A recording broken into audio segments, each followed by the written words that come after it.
Internationally সরকার কোনো কিছু সিগনেচারি হয় বা সিগনেচার করে ফেলে, অনেক কিছু ইন্টারন্যাশনাল আইন হওয়ার পরে কিন্তু বাংলাদেশকে সেটা অ্যাকসেপ্ট করতে হয় বা ওই আইনের পথে যেতে হয়।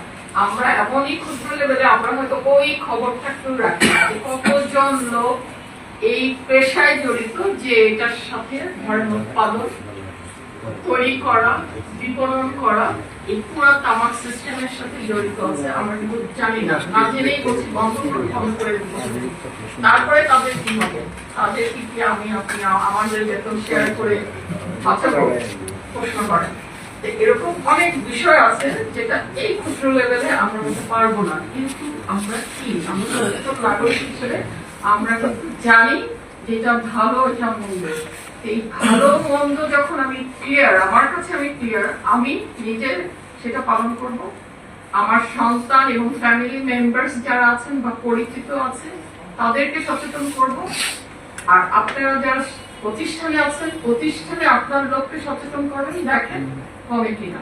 কারণ আমার দায়িত্বটা পালন করা এখানে আমি মনে করি সবচেয়ে বড় দায়িত্ব। এই জন্যই সরকার কিন্তু এত টাকা খরচ করে, এত আয়োজন করে, এত অ্যাডভার্টাইজিং করে এটা বন্ধ করতে যাচ্ছে। তার মানে আমাদের সবাইকে অনেক বেশি দায়িত্বশীল হতে হবে।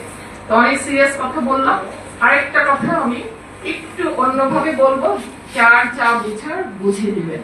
সেটা হচ্ছে গল্পটা এটার সাথে মিলালে মিলবে, না মিলালে ভালো কথা, মিলাবেন না, কিন্তু গল্পটা শুনলে আপনার মানে চিন্তার খোরাকটা বৃদ্ধি পাবে। সেটা হচ্ছে চোর নিয়ে গল্প লেখার কথা বলা হয়েছে, অনেকক্ষণ দেখেছে ফেসবুকে, আমিও দেখেছি। একটা ছেলে লিখেছে, চোর না থাকলে ঘর তালা দিতে হতো না, তালা দিতে না হলে তালা উৎপাদন হতো না, বা চোর না থাকলে নৈশ প্রহরী বা গার্ড লাগতো না, গার্ড না লাগলে গার্ড নামক একটা মানে পদ সৃষ্টি হতো না, চোর না থাকলে পুলিশ লাগতো না, পুলিশ না থাকলে একটা পুলিশ বাহিনী তৈরি হতো না, আবার সেই চোর যদি না থাকতো প্রশাসনের বিচারের বিষয় থাকতো না, তাহলে ম্যাজিস্ট্রেট বা প্রশাসনের দরকার ছিল না। চোর না থাকলে দেখেন কিছুই হচ্ছে না। এই জন্য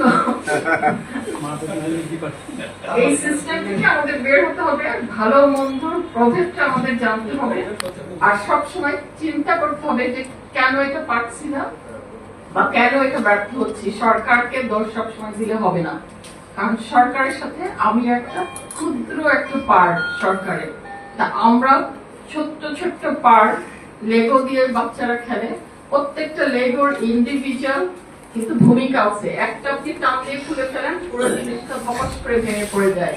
তা আমরা ওরকম সরকারের বা বাংলাদেশের ছোট্ট ক্ষুদ্র একটা লেগো, আমি আশা করব আমার লেগোটা যেন ফার্মলি ওখানে লেগে থাকে, সেই চেষ্টা করাটাই আমার জন্য সবচেয়ে গুরুত্বপূর্ণ। আমি আশা করব এই সেমিনারের পরে আপনার দায়িত্বটা আপনি 100-এ পালন করেন, তাহলেই মনে হয় সুন্দর একটা বাংলাদেশ আমরা পারবো। আর এই সেমিনার প্রতি বছর হয়তো আমাদের এইভাবে পালন করতে হবে।